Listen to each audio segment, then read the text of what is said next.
Q Time is a classic Atlanta soul food restaurant located in the historic West End. Q Time Soul Food is a family business started by Fred and Christine Crenshaw. Come on in, relax, and sink your chops into our tantalizing, mouth-watering, distinctive soul food with a twist, the Q Time way. 1120 Ralph David Abernathy Boulevard, or call your order in at 404-758-2881. Do you miss your mama's cooking? Then come on down to Q Time, an Urban Passport member. Shop Velvet Online Women's Boutique to spice up your closet with trendy, unique looks. We have fashionable and chic looks at very affordable prices. Velvet Boutique offers free shipping all year long on all orders. Shop online at www.melvetboutique.com. That's www.melvetboutique.com. Like us on Facebook and follow us on Instagram. Shop Velvet Online Women's Boutique. Majesty is a premium health and wellness tea line focused on bringing delicious yet healthy tea blends to the community. Filled with an abundance of vitamins and antioxidants, we work to blend teas with exotic spices and fruits to produce scrumptious and wholesome beverages. So check us out at mymajesties.com. That's MyMajesties.com. My Majesties, an Urban Passport member. This is Brian Fulford. AD Drew and I are co-hosts of the BCSN Sports Wrap. We talk about all things related to HBCU athletics. From the games, teams, coaches, and fan interest stories, we cover it all. You can find our shows on Facebook at BCSN Sports Wrap, YouTube at MyJBN Online, and everywhere you listen to podcasts like Anchor, Spotify, Google, and Apple Podcasts. You can also find the show on the Jericho Broadcast Network's app. Make sure to download. We look forward to you joining the conversation and being a part of the show. Sugar Chateau Desserts is a specialty bakery located in the Charlotte, North Carolina metro area. We will create delicious and one-of-a-kind treats for any occasion. Sugar Chateau is currently shipping cakes in a jar, offering a variety of different flavors in a single-serve container that can help you celebrate in accordance with social distancing. Place your orders today by calling 803-526-7895 or visiting sugarchateaudesserts.com. The human voice has always connected audiences with experiences. Major brands all across America have trusted Kever's voice time and time again. Conversational, powerhouse, intelligent, and sincere. That's the voice you need for your creative marketing process. KEAVERSVOICE.com. Kever's Voice, Kever's Voice, KeversVoice.com. Always on, all the time. Let's face it, shopping for insurance can be time-consuming. That's why when it comes to your auto, home, and life insurance needs, make things simple and trust the experts at Allstate. They will help you get the coverage that fits your needs while helping you bundle your life, home, and auto policies. Bundling saves you money, sure, but it also saves you time, so you can enjoy the things that matter most even more. Contact me, Tammy Haynes, your local agent, for a free personalized insurance quote. Allstate, are you in good hands?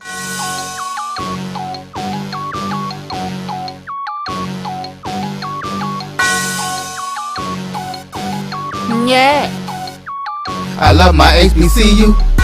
And boy, I love it, love it. I love it, love it. I love my HBCU. And man, I hope my team they won. Yeah. I hope my team they won. Yeah. Man. I hope my team they won. Yeah. I hope my team they won. Yeah. I tune into the HBCU Sports Lab to see if my team won or lost.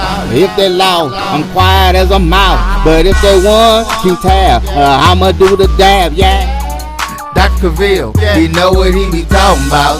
Mike and Charles, they know what they be talking about. They compress the analytic data with the hip hop. If you know them like I know them, they gon' tell you if your team, if they won or lost, and who the ball. So listen to Professor, yes sir, and pay attention. This is Dr. Bill with Inside the HBCU Sports Lab with Mike Washington, Charles Bishop. Welcome to episode 111 of Inside the HBCU Sports Lab radio show and podcast, the show that's covering the sporting HBCU dash for all things HBCU sports, from the institutions large and small, from NAIA to the NCAA. We share insights and information on the HBCU sports culture, HBCU athletic aesthetics to facilitate the story of HBCU athletic programs and the business of HBCU sports. I'm your host, Dr. Kenyatta Cavill, along with my co-host, Mike Washington, Charles Bishop, the professors. We are filming from our home studio and sending a signal live to our KSOH 1230 AM studio with the Texas Radio Hall of Famer, none other than Ralph Cooper, University from Houston, Texas. Boy, it was a big time weekend. I don't know how y'all got it in, but I felt so big about it. We got to debut our Sunday show in regards to the weekend that was, in terms of highlighting that big Saturday. That was crazy. Look for more of that to come. And then we're doing the Thursday show. Man, it's getting busy around here. Charles is doing his big thing on the 1400 Club. I see y'all streaming now. Y'all done took a step in another direction. Mike Washington, the 1876 Sports and Culture Show podcast is getting things done. And I heard they moving in the direction and start streaming. Boy, I tell you, it's getting real nice out there. The big time, big time. I'll put some big time people on the show now. Doc, I don't know if you can tell, I still got my Last Dragon glow from the weekend, from everything going on around Jackson State. So, you know. Yeah, nothing wrong with that. You need that glow. That was big time. That was big time. Mike, how you doing? Oh, I'm doing good. We pulled out another one in the Pseudo Spring Labor Day Classic. All is well in the land. I mean, we had a lot of action this weekend. We had two quarterbacks named Jalen coming out on top. A lot of close finishes, a lot of close calls. It sparked a lot of conversation. And there's all kinds of outfall coming from this weekend. So doing really well. I think folks are generally happy to see football back on the map. Yeah, so. I think you make a great point when you talk about all the football going in and things of that nature. Before I get into it, I'm gonna give a little shout out, a little love out to represent for the Aggies, man. I talk a little noise and somebody made sure I get it. I'm gonna give him a shout out a little later in the show once I see him online. But I told him, you send me the caps. He hooked you up. Put it on. He hooked you up. We're gonna get it done. We're gonna get it done. So the Aggies are in the house. I see Gio talking to stuff. They put it out there. They said they wanted to rep a little more of the A&T on the show. I see. I understand. We'll make it work. Make it work. So we don't talk about A&T? I still don't understand that Geo stuff. We went to the championship. That's all they talking about. Geo. What is Geo? I'm sorry, Aggie fans. I digress. Exactly. Well, let me get a little shout out before I go to y'all with some good news of the day. Carlton Singleton, Chad Cooper, Eric Caver showing up in the house. Kay Johnson always giving us love. Good evening. Sarah Wendy Jenkins Bishop, Ricky Burden, Willie Alex Hines, and Chuck Hunt. Those gladiators and ladies are in the house getting it done, showing us some love, making sure we give all these folks. Willie Alex Hines in here, Alan Bozeman in the house. A.D. Drew is in the house. And that's Brian A.D. of Sports Rap. BCSN's finest getting it done. Carlton Singleton, a lot of love there. Willie Alexander says your interview with the Tuskegee women's coach was great. Go Lady Tigers. Giving a shout out to AD. They did a masterful job of breaking down the NAIA tournament and then showing love for the Tuskegee women's basketball program, the only program men own women to get into the NCAA Division II tournament. So shout out to them. Jarvis Austin, Reginald Johnson says, I love in the house. Chad Cooper, good evening from Baton Rouge, LA. Go Jags. Yes, y'all. Let's get in there. With that, let me go straight to you, Mike. What is some news of the day? What you got for us? Man, there is so much news of the day. But it is a lot going on out there. Let me start off a little high level. HBCU Game Day published an article. Commissioner has a message for fans of the SWAC, for bands of the SWAC. In an interview He cited some concerns that some of the band fans had. You know, the band is a big part. Bands are a vital part of the Southwest Athletic Conference football experience, having been around the league pretty much all his life. No one understands that more to this league than Dr. Charles McClellan. So when the conference announced that there would be no visiting bands for the abbreviated spring season, he knew there would be some concern, some pushback. And so McClellan expressed this on Inside the HBCU Sports Lab, or Dr. Cavil's Inside the HBCU Sports Lab on this past Sunday in a special show. This is not a typical year, he says. We want to get the football games in. We want the bands to be able to participate, so they participate at home. He said, we don't want them to go on the road. We consider the health and safety of our student athletes and the band and those folks spectating. We still hold them of high priority. So he shared this on Inside the HBCU Sports, or Dr. Cavil's Inside the HBCU Sports Lab this past Sunday on a special edition Sunday morning show. So a lot of fans have called in, said, you know, when are we going to get the bands? He's steadfast with that. He and the SWAC are steadfast with their protocols and measures, and he shared that on the Inside, or Dr. Cavil's Inside the HBCU Sports Lab show. Very candid interview, very candid. So good show there, and good information. Y'all did a great job breaking it down. We had BJ Jones that came on there and really gave us some great insight in terms of football. So we'll be looking to doing a little more of that. So stay tuned for that. And then shout out to HBCU Game Day. yes. Stephen Gates for giving love in there, mentioning and giving us credit for doing that interview. Shout out. They're doing great work over the HBCU Game Day. You can't even question that. Put in the work. And you might sneak around and hear a little more from us with Stephen Gates. I got some working in the magic about how we might get some more mix of that going. So stay tuned, listen in. We're going to try to give you all the information you want. Getting down with Roy and what he does in the production. They have a lot of stuff going on BCSN. Stay tuned, continue to hang on, and we're going to give you what you need and what you want. Charles, what you got for us? Sure thing. Let's take a look. Got information from the Southwestern Athletic Conference today as postseason honors. They came down. Jackson State, we'll start with the women. Jackson State's Deja Rogan was named the Player of the Year, while fellow teammate Amisha Williams, she claimed Defensive Player of the Year. Arkansas Pine Bluff's Khadijah Brown was tabbed the Newcomer of the Year. Alabama State's Farrah Pearson was selected as the Freshman of the Year, and Alabama State's Freeman Jackson was voted the SWAC Coach of the Year. So nice postseason honors there for these young ladies. Looking at the All-SWAC first team, Amisha Williams from Jackson State, Dariana Lewis from Alabama A&M, Deja Rogan from Jackson State, Shemaya Ward from Alabama State, and Ayana Emanuel from Alabama State. All-SWAC second team, Taya Bridges from Texas Southern, Khadijah Brown from Arkansas Pine Bluff, Genovia Johnson from Southern, Deshaun Harper, Alabama A&M, and Jayla Crawford from Alabama State. So kudos to these young ladies for being named first and second team All-SWAC. All Alabama State, Jackson State. Oh my. I don't know if I can argue. They were deep and they controlled the league. Absolutely. And there anybody else that you thought maybe they should left off? I thought it was pretty appropriate though.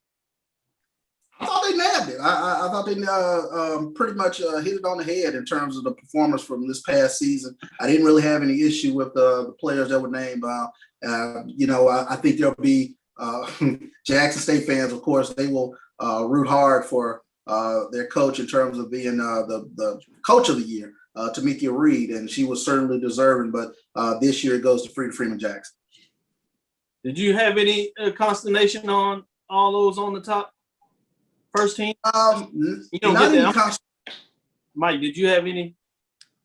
No, none at all. I think they nabbed it. I think there'll be some personal preferences from the Tiger Nation, but I think they nabbed it with that one, unlike the men's.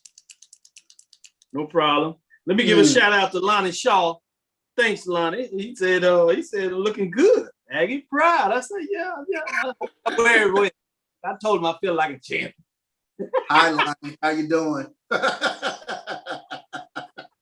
Shout out to Lonnie Shaw. Yeah, for real. Let's go back why. to Charles and stay with you, Charles. Any other news you got going on? Sure thing. Let's take a look on the men's side in terms of the postseason honors. As Jackson State's Tristan Jarrett, he was named the Player of the Year, while his teammate Javius McInnes will claim the Defensive Player of the Year. Texas Southern's Michael Weathers, he was tabbed the Newcomer of the Year. Southern's Terrell Williams, he was selected the Freshman of the Year, and Prairie View A&M's Byron Smith was voted SWAC Coach of the Year. We take a look at the all SWAC first team. Tremaine Crosby from Alcorn State, Michael Weathers from Texas Southern, Tristan Jarrett from Jackson State, Cam Mack from Prairie View, and Sean Doss from Arkansas Pine Bluff. They round out the all SWAC first team. All SWAC second team is Jawan Daniels from Prairie View A&M, Javius McInnes from Jackson State, Cameron Christian from Grambling, Garrett Hicks from Alabama A&M, and Jalen Johnson from Alabama A&M. No doubt about it. Mike, what you got else? What else do you have, I should say? Other news of the day? Yeah, let's give, speaking of, since you're wearing the Aggies hat, let's give them some love. 10 MEAC student athletes set to compete in the NCAA Indoor Track Championships. Crazy. Go ahead, NCAA. 9 of those students are from what school? Aggie Pride. Hey, with the pumping. And they say we don't talk about the North Carolina A&T Aggies. Are you? Yeah, exactly. I mean, this list. I mean, this basically should have been the whole Aggie track and field team. The only person outside of that 9 is Kiera Grant, the women's 60-meter dash season best 7.2. All the rest belong to the Aggies. Rasheem Brown, men's 60-meter hurdles best 7.7. Javante Harding, men's 200-meter dash, best 20.5. I used to run that fast. Men's 4x4 100-meter relay, the mile relay. Akeem Lindo, men's 4x4. Delisha McDuffie, women's 200-meter dash, best 23.24. Randolph Ross, men's 400-meter dash, 45.21. I used to could run a quarter that fast. 4x100-meter relay, of course. So Trevor Stewart, men's 400-meter dash, 45.55. Daniel Stokes, men's 4x4-meter relay.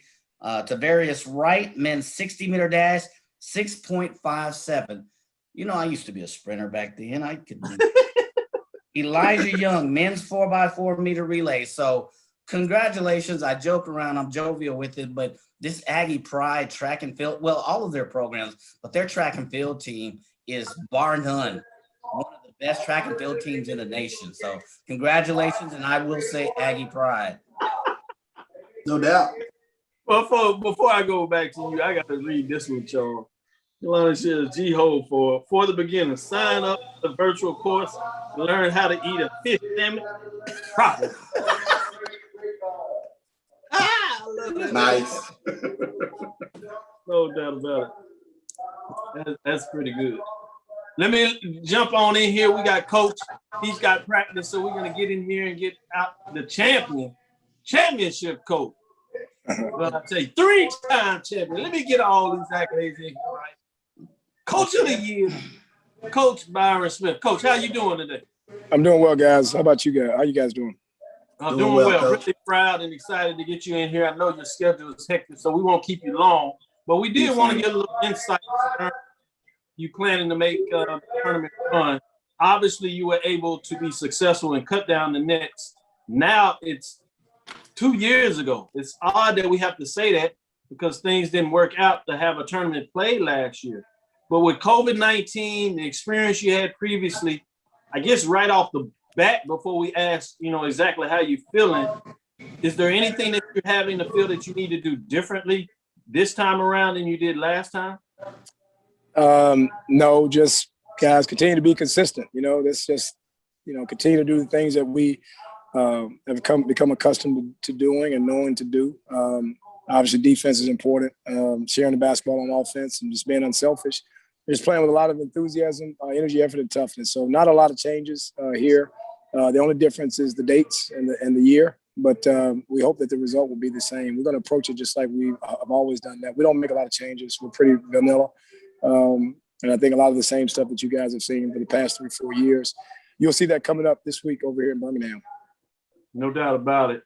With that being said, I know that you're extremely focused, and nobody could be a head coach without learning all the skills and having confidence. But could you imagine, I mean, now it's done, and I'm sure you want a lot more.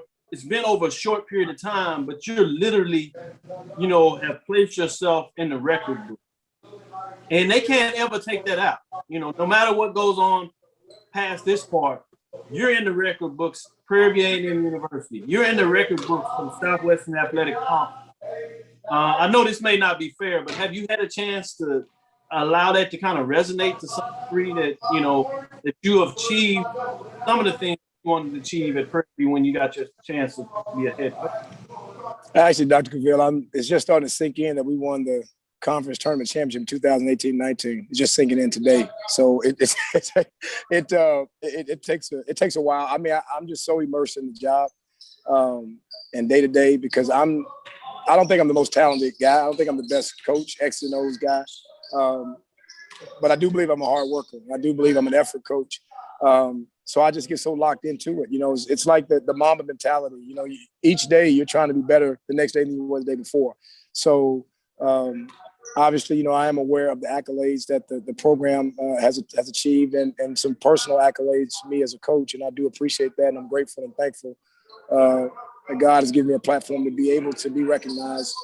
But again, it's just the effort. It's the grind. It's the next moment. It's the next game.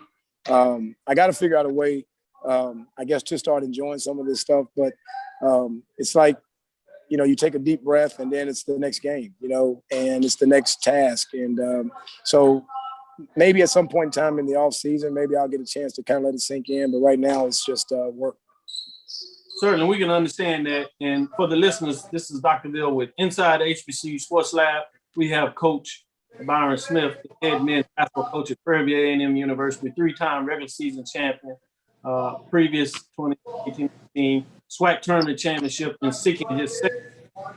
And it'll be second in a row since one wasn't played last year. But with that being said, as I start to pass the mic, I did want to let everybody know that you're taking time out of your schedule because you're getting prepared so many different ways. So I want everybody to know how much you put out of your efforts to do this. Let me call Charles and allow him to ask a follow-up question.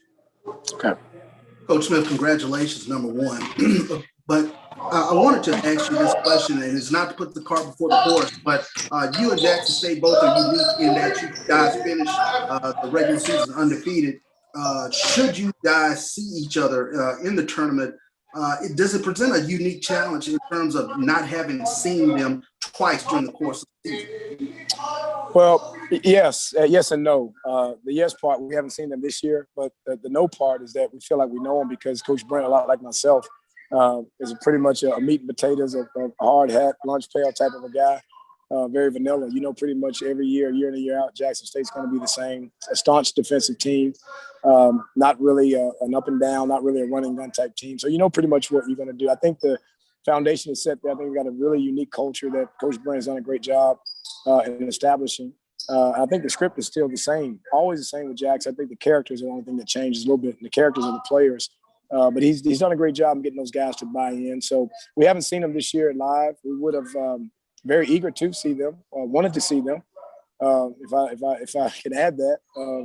But for whatever reason, we weren't able to make it happen. But I do think if we are able to meet, we've got a real familiarity with them and how they want to play. And I'm sure they feel the same way about us. Sure thing. Thank you, Coach. Yeah, my pleasure. You're welcome. Here and ask the follow-up question while we have Coach. Yeah, Coach Smith, thanks again for taking time out.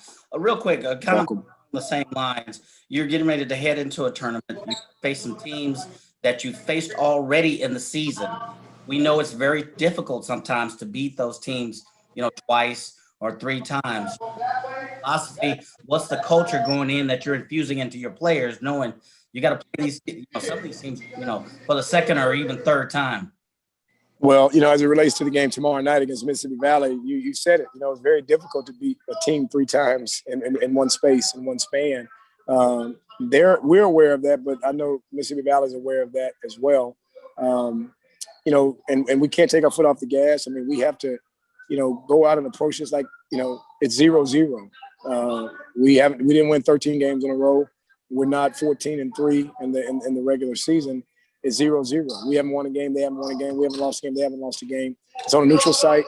So there's some factors that could interfere.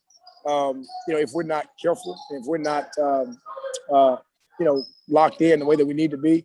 I mean, the first round, I mean, it's 1 versus 8, but you know, that's the beautiful thing about the postseason.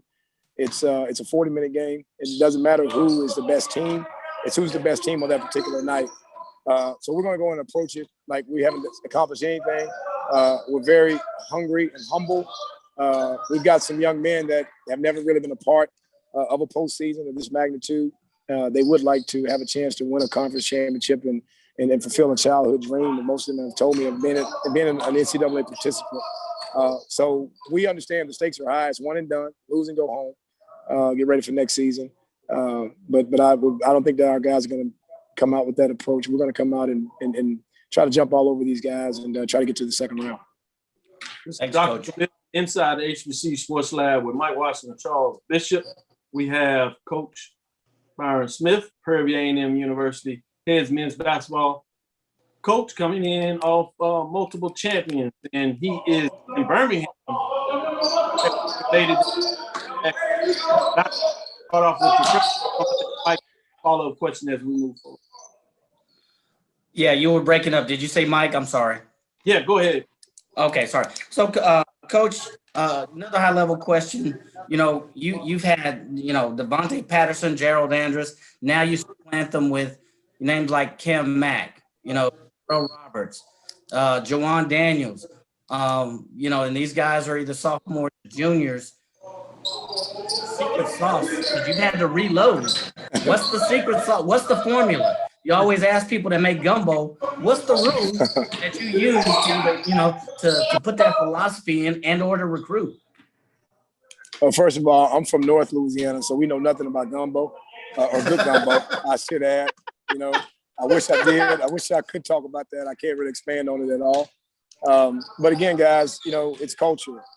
I think anybody that's in sports at the professional level, even at the collegiate level, I think Nick Saban at Alabama, you know, that's the standard. How is he able to do that year in and year out? I mean, they're either winning the national championship or right there pretty close. And you're talking about 7 national championships. And, you know, so again, you establish your culture. You get guys to buy in. You're very careful in recruiting to make sure that these young men fit what you're trying to do. And that can be a bit challenging, especially last spring, because we didn't get a chance to meet any of these young men in person. The 8 new guys that we brought in, we didn't get a chance to meet them in person because of the restrictions with COVID. So, you know, the good Lord was good to us in that, you know, he matched up, you know, our program and our staff and with some quality young men that were, again, hungry and humble, but had a chip on their shoulder, had something to prove. You know, several of them had been told that they're not quite good enough for the level that they wanted to go to, or they had a little bit of a hiccup, maybe, you know, academically, or maybe something to do with off the court issue. And we have a couple of those young men, but I'm happy to say that they've been at the time they've been at Prairie, they've been model citizens, had no off the court issues. They've attacked their academics. We had a really good semester academically this fall. I think we had a right at a 3.0, 2.9, 3.0 GPA, so I'm pleased with that. But again, it just goes back to culture, you know, and you establish your culture, you set it. You can bend, but you don't break. And as a man and as a coach and as a leader, you can bend a little bit. You can pretend like maybe I didn't hear that. You can kind of look the other way on a couple things, but you can't break. You can't start giving in to their demands and their wants or basing, you know, what you do off how they feel. You can't. It's going to be a tough practice every day, 2.5 hours, 3 hours. And it's like this. If you don't want to practice, you don't have to. You know, it's optional. But me playing you when come game time is optional as well. So, again, we've been able to put our foot down and draw land in the sand. And these guys have bought in. And, you know, we want to continue to do that. So, but it's not always easy, guys. I mean, it's easy for me to sit here and tell you that it's not easy. It's a lot of positive reinforcement. You know, I probably lose my voice twice a week with a lot of positive reinforcement that I have to remind these guys of the things that they need to do. But I'm thankful and blessed that they've been willing and they've accepted the instructions and the teaching that we've been giving them, and it's paid off. Okay, thanks, Coach. I think that's a great point to talk about it now. And thanks for that question, Mike. We got that type of insight. And I think it's a credit to you, Coach, and other coaches that have had some level of success you're talking about, of how easy oftentimes you make it look. Because as fans, we can come spoiled. Whether we see somebody else doing it or ourselves, we see it and we see what you're doing, fans of the program here, and we're like, well, why you do this? So thank you for sharing that insight to let us know that there's a work and an art to this in regards to the appreciation. With that final question, because we certainly want you to need to do with that. I've always had this philosophy in terms of season, like marathon, while the conference tournaments like. Is there any truth analysis to that in terms of the between the regular season and the tournament? How would you explain it? Well, yeah, there's a difference. I mean, obviously, the regular season, you pretty much get another chance. I mean, obviously, if you don't accomplish the goal, you don't play the way you want to play to a certain extent, you get another opportunity because you got 18 conference games. The conference tournament championship, it's like I said, it's one and done. It's lose and pack up. You're at the airport the next morning. So I'm not going to say there's more urgency in the postseason because I'm urgent all the time, Dr. Phil. You've been to the games. Yeah. The way I act on the sideline, you think that we're down by 30 points and we were up by 20. I'm just a person that I don't think you could ever take your foot off the gas. I don't think you could ever become complacent. I don't think you can ever become too sure. It's a sure thing. My mother told me a long time ago, the only sure things in life are death and taxes. So, when you're there and you're playing, you got to play each possession like it's your last. And one of the things that I always tell my guys is that, if we're winning by 20 points, okay, and it's 2 minutes to go, and then you end up finishing that game only winning by 8 points because the team made a run, then you lose the momentum going into your next game. So if you're up by 20, I'm not saying you got to win by 20, but you don't want to have lapses in play in the last few minutes and things like that. So, it's important that you have urgency. We've got a tremendous amount of urgency now because there's an expectation now. When you've had the success that we've had, there's an expectation now. And obviously I know you probably find this hard to believe, Dr. Caville, but, the people at Prairie View, the PV Nation, they have expectations all of a sudden. So it's like, someone asked me that question one day and said, do you feel pressure? I said, no, I don't feel a lot of pressure. I mean, the standard has been solid, but I don't think Prairie View's really ever excelled, in basketball. I think we've been competitive and we had some good years with, Coach Rim, Coach Plummer, but I think now it's a little bit different. But again, when we step out on the court, there's an expectation from everyone across the world, PV Nation, that, we got to be champions, we got to win, and the purple and gold is back and all that good stuff. I love it. I mean, I love it. I love the support that we get. I love the criticism that I get when I don't beat Texas Southern. It was funny, Dr. Caville. I was at a game last year, the Prairie View Texas Southern football game downtown at Dynamo Stadium, and a buddy of mine, well, I thought he was a buddy. He was a buddy till he asked me this question. I walked by. He said, and this was after we had gone 17-1 and had a great year. And do you know he mentioned that one loss to Texas Southern?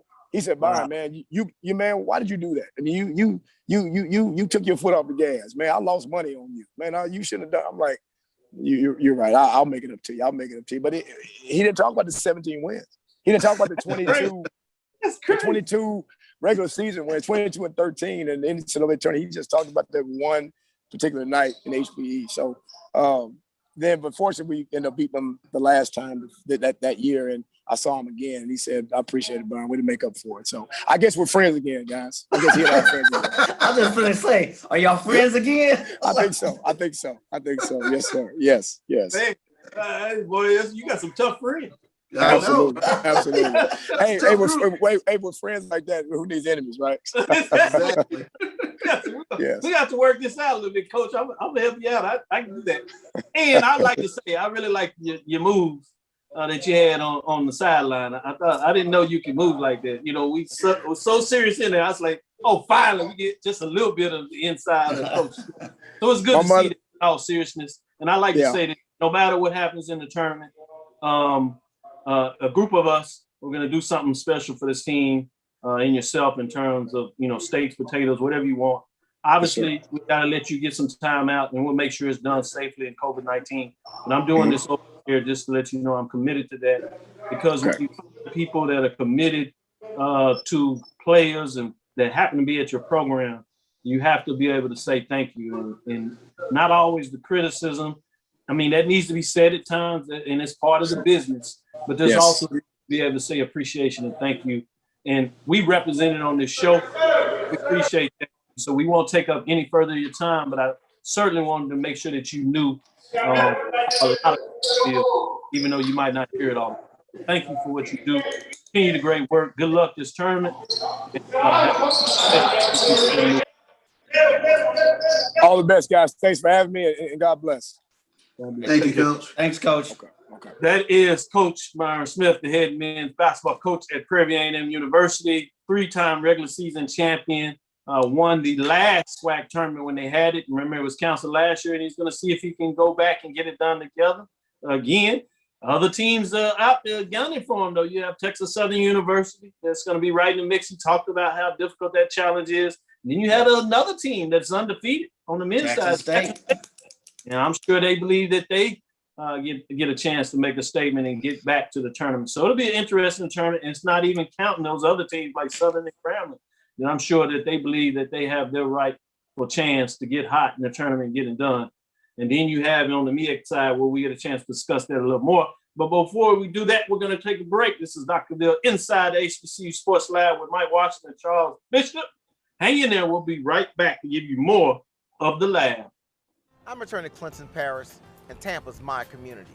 I grew up here, went to school here, and my wife and I make our home here. What makes Tampa special are its people. So when I represent someone injured in my community, it's personal. Call my office and speak to a real lawyer and not some referral service. I will fight the insurance companies to get the settlement that you deserve. At the law office of Clinton Parish, we take the pain out of being heard. It's never too early to plant the seed, to share the tradition, and instill a sense of pride in your HBCU with your little ones. HBCU Pride and Joy Children's Boutique helps you share your school spirit with a wide selection of adorable kids apparel and accessories officially licensed from your favorite HBCU. Visit hbcupridejoy.com and follow us on all social media at HBCU Pride Joy on Facebook and Twitter. Talking about. They compress the analytic data with your hip hop. If you know them like I know them, they gon' tell you if your team, if they wanna law, and who the ball. So listen to Professor, yes sir, and pay attention. Boy. This is Dr. Bill with Inside HBCU Sports Lab with Mike Washington, Charles Bishop. The professors are in the house. Hopefully you enjoyed our interview with none other than Coach Byron Smith. Always a fascinating interview, so I wanted to get a chance to get somebody into the lab before they head into the tournament. So many teams, so many business. It was hard to get somebody, but you see as they're getting the practice in, and Coach was gracious to make sure you get in. And we'll get some more as we transition through. We'll see if we can get some maybe involved based on who's able to get out of the tournament. It's always a tough time as they're traveling, getting prepared to get it done, but we were gracious in this. So I want to give a shout out. Keith Benton has joined us, Jarvis Austin, Kimberly Reynolds, National President, Prairie A&M Alumni Association, getting in here, giving some love. Lawrence D. White is in the house, Sarah Beverly watching us and giving some information with that. I wanted to sneak in here and give some information before I got your thoughts on this and got back into the business with that in terms of maybe some more of the basketball mix-up. We'll do the poll, and that way you'll get a chance to break down the tournament and see what you said. But I wanted to give a little shout out because the brooms came out this weekend. You know, we teased that last weekend talking about the bats. The Pings were going to start this last weekend and started out with some rivalry games. On the east side, that was a rivalry between interstates of the last champions of the Eastern Division and the entire tournament the last couple of years between Jackson State and Alabama State. A couple of close games, but Jackson State got it done. they swept Alabama State, making an early season statement. Then you come over a little bit and you go back into Louisiana coming out of Mississippi. And you had the intrastate rivalry going on between Grambling and Southern. Southern brings out the brooms and they sweep Grambling. This is a Grambling team that was picked to win the division in a lot of ways. 2 close games, but big time matchups. Big throw from Southern in the second game to get it done. Extra innings and then a walk to bring in the winning run to win that game, and they ultimately swept. And then you come on over to Texas, and you got the rivalry game between Prairie and Texas Southern. Texas Southern brings out the broom. First game was close. All the games were close. We talked a little bit about that on that Sunday show, but at the end of the day, you had 3 sweeps. I would have never thought that in terms of those type of rivalry games. Maybe 1 in the mix, but 3 sweeps. Early statement, pretty big time. Intrigued about that.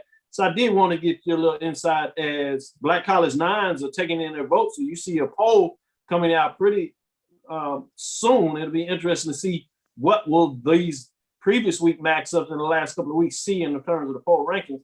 But let me go to you, Charles. What were your thoughts in terms of, in general, baseball, those sweeps? In particular, you can look at a game or two. Break down what your thoughts with that. Yeah, I think you touched on it. I mean, those were early statements made amidst all the hoopla with Jackson State Athletics this past weekend with football and basketball. Baseball team is one that turned my head also. Nicole Glass, huge pitching in that rubber game to get the sweep for Jackson State.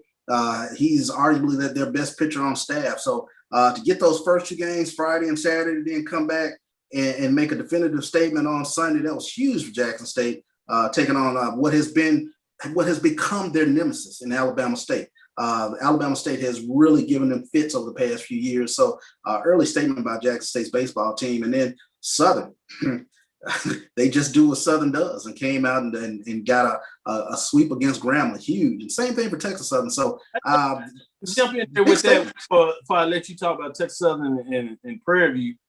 That's debut. That was new coach over there at Southern University getting it done. That was huge for him. That was huge. Great point that you're making there. But go ahead with that Prairie View, Texas Southern, as Texas Southern seems to do what they do. Yeah, exactly. I mean, Prairie View wanted to be the upstart, if you will, over there in the SWAC West and get their program turned around. It was an opportunity for them to make an early season huge statement, but Texas Southern wasn't having any of it. So kudos to all 3 of those teams for putting down their early marker in terms of saying you've got to go through them to get that SWAC title. Before I go to you, Mike, and break down your thoughts on that baseball, I want to give a shout out. I believe this is Senator Frazier, am I correct, out of Mississippi? Oh, yeah. Yeah. Yes, Senator Hillman Frazier, distinguished.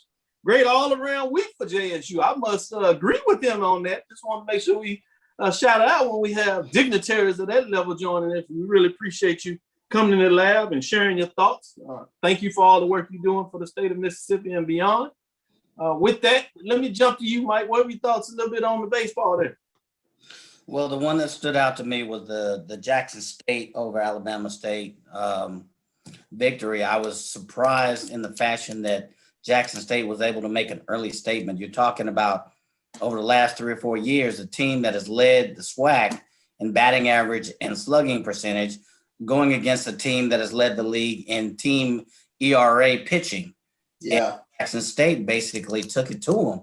That's a really big early statement. So I was like, wow, are we seeing a powerhouse championship team in Jackson State? Only the rest of the season will tell. So, and then, with Southern University coming out and playing the way they did, I didn't expect that. I did, to a certain degree, expect it from Texas Southern with their pitching staff. They typically keep a very deep roster in the pitching staff, so I expected that. But the one that stands out the most to me is Jackson State. And ironically, if you look at the rankings, I don't know how they do it. They have, I think, Alcorn on top of the East and Southern on top of the West.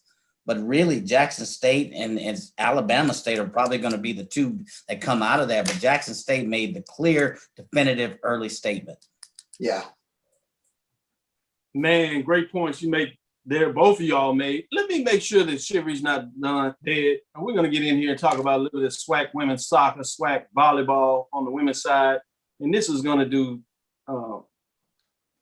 Charles Hartwell when you talk about Jackson State's Denver Drummer and Brian Walker have been recognized by the Southwestern Athletic Conference and the SWAC Offensive and Defensive Players of the Week, respectively, for their outstanding performance in league competition. Offensively, Drummer scored 1 goal on 2 shots on goal in just 12 minutes play in her first collegiate game for Jackson State Lady Tigers, getting it done. Defensively, Walker helped guide Jackson State to a 4-2 win against the rival, Alcorn State. She scored 1 goal and 2 shots on goal while also performing outstanding on the defensive end of the field. Solid for that. And on the women's side, on volleyball, continue with the women. SWAC is named Jackson State Alexis Williams, Alcorn State's Maria Wilmer, and Mackenzie Young Mully, and Arkansas Pine Bluff's Nicole Ackerman, Akaimine. It's volleyball players of the week for their outstanding performance in the league competition. I have to make sure I get that right there. So women are getting it done and playing some good soccer and volleyball. In this case, Jackson State is just tearing it up. Many different shout out to VP of Athletics, getting you done down there in so many different ways.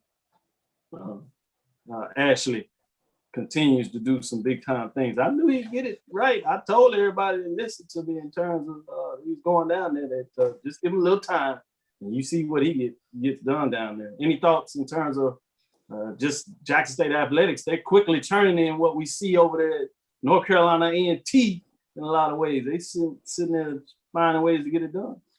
Well, all my buddies, they joke with me about a comment that I made in terms of, what a time it is to be an Aggie. Well, now I can finally start to say what a time it is to be a Jackson State Tiger in terms of what they've been able to do all around their sports. Shout out to Dr. Ted Flagaitis, the women's soccer coach. He is a tremendous coach, tremendous motivator.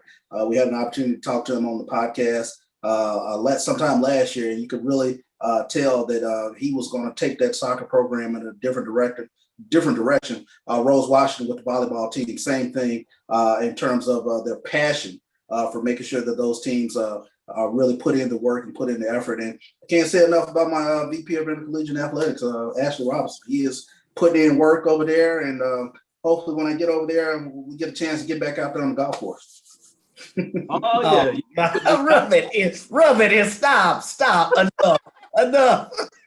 Stop. Mike, Prairie's winning championships. You not getting a chance to go on the golf course with the athletic director? Not yet. Not yet. Stop. You have to get your game up, man. Get your weight up, man. I don't know what you're doing. Yes, I am sprinkling all kinds of hate on that. What? Well, in terms of MEAC volleyball, Copper State Junior, Miss Coleman was selected as the MEAC Volleyball Player of the Week presented by Coca-Cola. Just wanted to give her a shout out in terms of what she's getting done there in a lot of ways.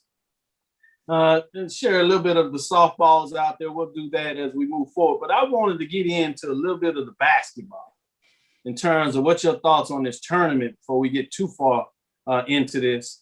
Y'all want to start with the MEAC or the SWAC? But before you go there, can I just add a little comment on the SWAC volleyball? Yes, please do. Oh, yeah. So while we're giving accolades to Jackson State, who's probably the top team in the SWAC, I think they're 5-0 undefeated. Prairie View is right behind them, sitting at about 7-1, 9-2. Prairie View did lose the head-to-head, but if you look at offensive leaders, it's a Prairie View Jackson State show. So team, if you look at leaders, who you got? You got Victoria Pearson for Prairie View. We had her on 1876 Sports and Podcast. Kamira Coffey. They're leading basically the SWAC in hitting percentage. And my new favorite category, kills. Yeah, that's that kills. That's right. So while we're giving some love to the Jackson State, let's also give some love to the Prairie View team, who is sitting right behind them and chasing them at that second spot. They're very competitive. They just finished a sweep of Texas Southern. So they are ready, as we say on the Hill. Yeah, no doubt about it. I knew you would find a way to get it in there, but it would deserve as they sitting in there getting a lot of mix. Let's go with the SWAC women, and then we'll get into a little bit of the MEAC and see what your thoughts are there. Things kick off on Wednesday. In terms of tomorrow, you have Jackson State facing number 8 Mississippi Valley. That's an in-state rival. Valley struggled this year. Jackson State is really playing well. Any thoughts in terms of what that looks like? And before you do that, let's go ahead and talk about that number 2 seed Alabama State taking on Texas Southern University of 7. Between those two matchups, any upset on Wednesday that may take place between those? Go to you, Mike. No. Emphatically no. Charles? Won't happen. Yeah, I don't see the early upsets happening. I think actually this season has kind of played out exactly how we thought it might play out. It's going to be very interesting to see the two teams, I think, in the SWAC championship. But a team that I'm always going to keep an eye out for is Southern. Southern has the ability when they put everything together to knock off both Alabama State and Jackson State. And we've seen Southern knock off Alabama State during the course of the season. I would agree that Southern's an X factor, but right now I think all roads collide with Alabama State and Jackson State meeting. I agree. Yeah, I agree. Well, then Thursday you have the 4-5 matchup with Grambling State and Alabama A&M. And then you also have, obviously, the matchup between Southern at the 3 seed versus Auburn State at the 6. Any chance of upset on Thursday? No, I don't think. I think Alabama A&M, the higher seed, should be able to take care of Grambling. I think it'll be a scrappy game, but I do like Diana Lewis for Alabama A&M. She is a stalwart for that team and could take them to a very good matchup with Jackson State or Alabama State, whoever that they should collide with. Mike, any thoughts on that? Y'all not making this very fun. No, I agree with them. Dariana Lewis, and I even throw in Deshauna Harper. Yeah, exactly. A&M.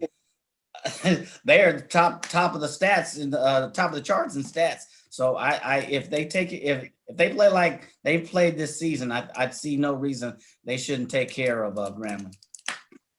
No doubt about it. What about on the women's side for the MEAC? Anything that you have going into that tournament? Any matchups that you think that you should keep your eyes on, Charles? I'm waiting on A&T and Howard whenever they get together.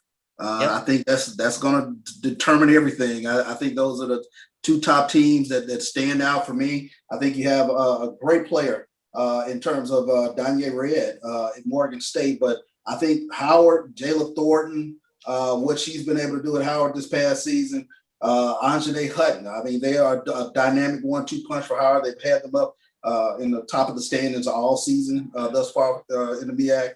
And I think all signs point to A&T and Howard butting heads in the championship game. I can't get you to get any love for Norfolk State in terms of the number 2 seed on the women's side. No love there. I want to, but I can't get over the hump. I can't get over the hump. I think it'll be Howard at A&T. Mike?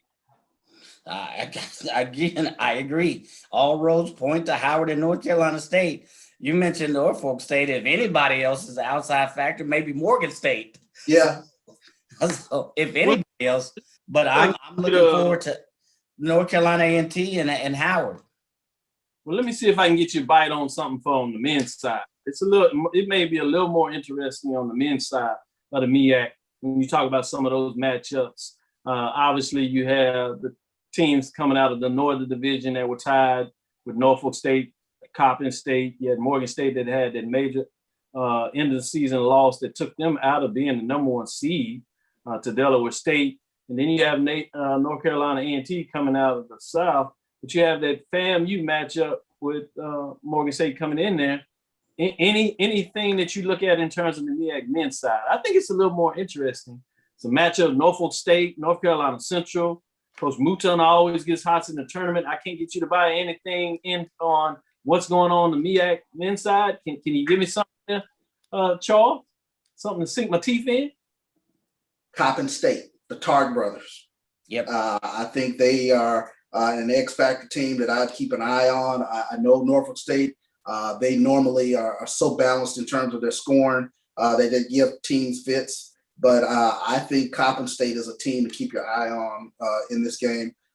Anthony Tark, he's been one of the best players in the MEAC all season, especially what he's been able to do is offensively. We knew about his defensive prowess, but he's put it all together this season. And Coppin State is poised, I think, to make a title run.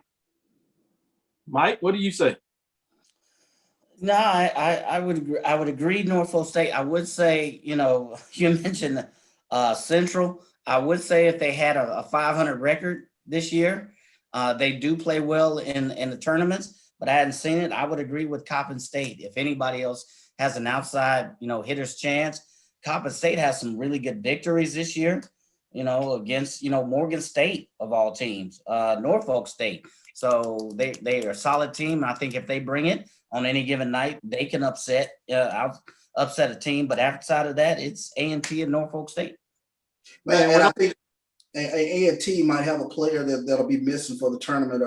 I think I read today that there was a suspension of that young man, so that could damage their title hopes because he was tremendous in terms of rebounding for A&T. The other thing that scares me is that A&T has not played Norfolk State. They haven't played. I don't think they played Coppin State or Morgan or any of those teams this year. They played, to me, what I would call kind of a weaker or lesser Southern Division schedule. So if I look at their schedule, I don't know how competitive they stack up. That's the unknown for me. I do give them a hand at being at the end, close to the championship, but I don't know how they match up against a very tough Norfolk State, Coppin State team. Yeah, that is Tyrone that you're talking about, Tyrone Lyons that you're talking about, Atlanta A&T, so that's a great point there. I would say this about the MEAC tournament. I think it's fascinating. With only 6 teams in the tournament, I think keep your eyes on that. You have these teams that have not played each other. You see a little bit of that in terms of the SWAC, but for the most part, you saw most teams got to play each other. So you got some evidence of this. With the way they did the MEAC with the North Division and South Division, you don't know. And these are teams that are going to play for the first time. So there's some wide openness about that. And then you talk about some of these key matchups. That matchup between Coach Mouton and when you talk about Norfolk State and North Carolina Central, they've faced off in the championship game. So big time matchups there, coaches. Norfolk State may not be what you thought, but they're game tournament teams that know how to turn it on, coaches that know how to be fascinating. And then you talk about the Morgan State and FAMU. You got the coach of the year and FAMU's coach there. They're going to want to make a statement. A&T trying to take the championship with them as they leave the conference. You have the MEAC teams that want to remain in there. Some people thought Juan Dixon should have been coach of the year. So it's going to be fascinating when you talk about what's going on there. So I'm really interested in that side of it. In terms of the SWAC on the men's side, I think that Jackson State with that 2 seed got the toughest draw. I mean, they play a rivalry in Valley. Yeah, you probably don't think much about it in terms of what's going on there in terms of that first round. They play Arkansas Pine Bluff. Those games have been both close. The second one, overtime. Obviously, one of Jackson State's players didn't play in that game. But, in the first game, it was single digits. It stretched out to multiple digits was left as you got to the end of that game. So it's something sneaky about that game. And then the style of play plays well for Arkansas Pine Bluff. So that's one of those games in a new court, all that pressure. To me, that's one to keep your eyes on in terms of what that looks like. If they get over that hump, you go a long way. But then you got in the second round, you got to match it with Texas Southern, a team that you haven't faced again in terms of what that looks like. A team that's better. I think Jackson State, Texas Southern, in terms of the lower part of that bracket, that 2-3 potential matchup, Alcorn State in the second round playing your rivalry game. If you get that, I just that's that bracket is tough. Not to say that Prairie has it the easiest, but I think they have a much clearer path in terms of what they've been able to show. Yes, you always look at a tough Southern team. If they get into that semifinals, they can give the Prairie the business. And then Grambling has played Prairie View tough, both games, similar to what I'm talking about, Pine Bluff and that. So those are interesting to me. As we start to get close to the top of it, anything that you want to say in terms of either one of those that keep your eyes on? Do you agree with what I said there? Or what's your thoughts there as we get to the top of the show? Completely agree. Arkansas Pine Bluff and Jackson State is a game.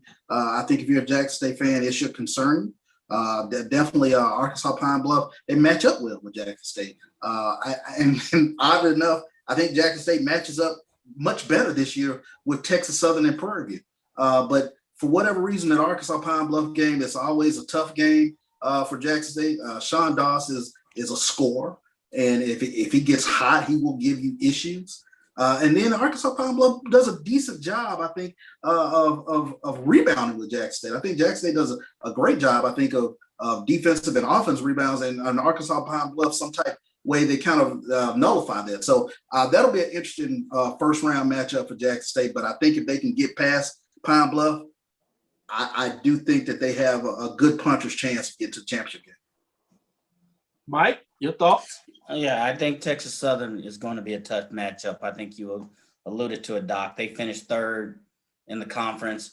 They had 2 losses to Prairie View. I think they also have 1 loss to Grambling. If I'm kind of going off memory there, but I think they'll be a tough team to play in the playoffs. So if you win your first round and you got to play a tough Texas Southern team, that may be a game to watch. Yeah, I agree with you a lot there. For those that thought we'd get in a little more of the football, we wanted to give a little tease more in terms of the basketball, make sure we share love. Check this out, our show that we did Sunday, if you want to get into the deep dive of what took place Saturday. It was crazy. We really went into it. So if you want to go back, go check us out and see what we said on Inside the HBCU Sports Lab, YouTube, BCSN. You can check us out and see what we said there. But I did want to give a shout out to Alabama A&M. They really took it to South Carolina State, dominated the last 3 quarters of that game, close early. And then you had fantastic matchups, big-time games. Shout out to Jackson State, Coach Prime, Coach Sanders, in terms of what he was able to do, get the monkey off the back, as you talked about, Charles, on Sunday, going into Grambling. It's not an easy place to play, certainly not to get in there and get a win. And it's been a monkey off the back for Jackson State in particular. They got it done, winning a game, holding their control after they thought that they may have given it away when they could have pulled it away, but they make a big play late in the game on the goal line to get it done. Credit to what was going on there. Then obviously you go down to the Bluff with Arkansas Pine Bluff taking it to the Bluff, to the Southern Jaguars. Credit to what Pine Bluff was able to get done in there. And late in the game, well, I shouldn't say in the second half of the game, they were pulling away, really doing some damage there. Southern does what they do to find a way to make it close, but Pine Bluff holds on, gets it done. And then you get the nightcap down at Prairie View, where Texas Southern has showed that they are changing the direction of that program, played really tough. Many people's eyes thought that they probably should have got that victory. Prairie View did what they needed to do in terms of being home and finding a way to get the victory against Texas Southern University. So again, big time matchups there in terms of what was going on there. Not any changes in the poll rankings in terms of basketball and on men's and women's side. There was a change in terms of 3, 4, and 5 switching. If you would, you had North Carolina A&T move up to 3 from the 4th spot. You had the 5 spot, Texas Southern moving up to the 4th spot, and you had Norfolk State dropping to the 3 spot. So we'll see how that goes on in terms of what that looks like. So it's a little interesting in there in terms of that matchup. I did want to say something about the men poll rankings in terms of football rankings in week 2. So we had 3 teams that jumped in the poll early. A lot of that stuff happens. Teams dropping out with Southern Jaguars, Grambling State Tigers, and South Carolina State Bulldogs. They dropped out of the top 5. Those 3 teams receiving votes in terms of Grambling, Southern, and Texas Southern receiving votes. But the top 5 teams, Delaware State Hornets, 1-0, 69 points. They were not ranked. Number 4, Arkansas Pine Bluff, 1-0, obviously 76 points. As they were not ranked, bringing us to number 3, Prairie and Panthers stay at number 3. They still hold on to a first place vote. Number 2 is Jackson State, 2-0, 5 first place votes, 108 points, not ranked. They jumped all the way to number 2 and earned a lot of first place votes. People were impressed in terms of what they were able to do against Grambling. Number 1, Alabama A&M, they remain at number 1, 6 first place votes, as they show off why a lot of people think they were number 1 ranking, 6 first place votes. So that's your top 5 teams. Quickly, Charles, any concern top 5? No concern with the top 5. That's a program-changing victory by Jackson State over Grambling, much the same way we saw Prairie View go to Southern and get a win. That was a big win a few years ago. Much the same way Grambling got that huge win in Lorman. It changed what they're getting done. Southern bears down. We'll see if they can rebound, but they have 2 weeks, and we know the last time when everybody wanted to put the dirt over them, what they did when they had 2 weeks. So they'll be ready. Get done. Good matchups this weekend. You'll hear us talk more about this Thursday. So join us Thursday as we'll go inside the football numbers and give you a little more insight in terms of Valley at Jackson State. And then you have the State Fair Classic, the spring edition with Grambling and Prairie View. It's going to be a big game for both of those teams. Prairie View can ascend themselves and take the next step. They'll have questions in terms of what they did against Texas Southern, and Grambling wants to make sure they get off the snide and they want to get in there. So early matchups, fascinating when you have these conference divisional matchups. No early non-conference games. You get right in the meat. Everything just seems that much important. That'll do it for us. Thank you for sneaking in and giving us a little more extra time, as we wanted to give you a little full picture of what's going on there. So thank you for listening to Inside HBCU Sports Lab. Make sure you share our podcast with your friends and colleagues. I am Dr. Kenyatta Cavill, the Dean of HBCU Sports, with Mike Washington, Charles Bishop. Hope you enjoyed our interview with the head men's basketball coach of Prairie A&M University, Byron Smith, as he gets ready for the tournament. Again, we thank you for listening to Dr. Ville's Inside the HBCU Sports Lab with Mike Washington, Charles Bishop, every Tuesday right here at 6 o'clock. We look forward next week as we will discuss the latest in the news. And when I say next week, actually that's this Thursday. Follow me, Dr. Kenyatta Cavill, Twitter, Facebook, and Instagram. That's DrKenyattaCavil. That's DrKenyattaCavil. Dream big and continue to move forward. We will talk with you soon. Charles? Horse. Mike? Lecture. Dismiss.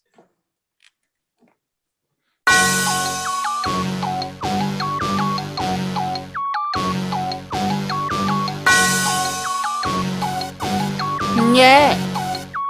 I love my HBCU. And boy, I love it, love it. I love it, love it. I love my HBCU. And man, I hope my team they won. Yeah. I hope my team they won. Yeah. Man, I hope my team they won. I hope my team they won. Yeah. I tune into the HBCU Sports Lab to see if my team won or lost. If they lost, I'm quiet as a mouse. But if they won, keep tab. I'ma do the dab, yeah. Dr. Cavill, he know what he be talking about. Mike and Charles, they know what they be talking about. They compress the analytic data with this hip hop. If you know them like I know them, they gon' tell you if your team, if they won or lost, and who the ball. So listen to Professor.